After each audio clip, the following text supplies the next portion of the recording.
ఈరోజు మనం అటుకులతో ఇన్స్టెంట్ ఇడ్లీ ఎలా తయారు చేసుకోవాలో చూద్దాం.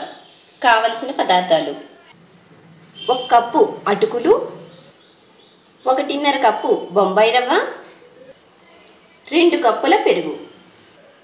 ముందుగా ఒక గిన్నెలో అటుకులు వేసుకుందాం. ఈ అటుకుల్లో 1 కప్పు పెరుగు వేసుకొని బాగా కలుపుకుందాం. ఇలా కలుపుకొని 10 నిమిషాలు పక్కన పెట్టుకుందాం. 10 నిమిషాల తర్వాత అటుకులు మెత్తపడతాయి. ఇప్పుడు దీన్ని స్మాష్ చేసుకుందాం మెత్తగా.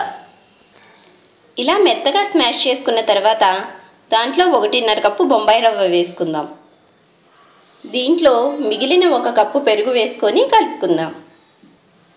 దీంట్లో కొంచెం బేకింగ్ సోడా, తగినంత సాల్ట్ వేసి కలుపుకుందాం. దీన్ని మరో 10 నిమిషాల పాటు నాననిద్దాం. 10-15 నిమిషాల తర్వాత దీంట్లో వాటర్ పోసుకొని ఇడ్లీ పిండిలాగా కలుపుకుందాం. ఇలా ఇడ్లీ పిండిలాగా కలుపుకోవాలి. ఇప్పుడు మనం దీన్ని ఇడ్లీలు వేసుకుందాం. ఈ విధంగా ఇడ్లీ ప్లేట్లకి ఆయిల్ రాసుకొని పిండి వేసుకొని ఉడకబెట్టుకుందాం.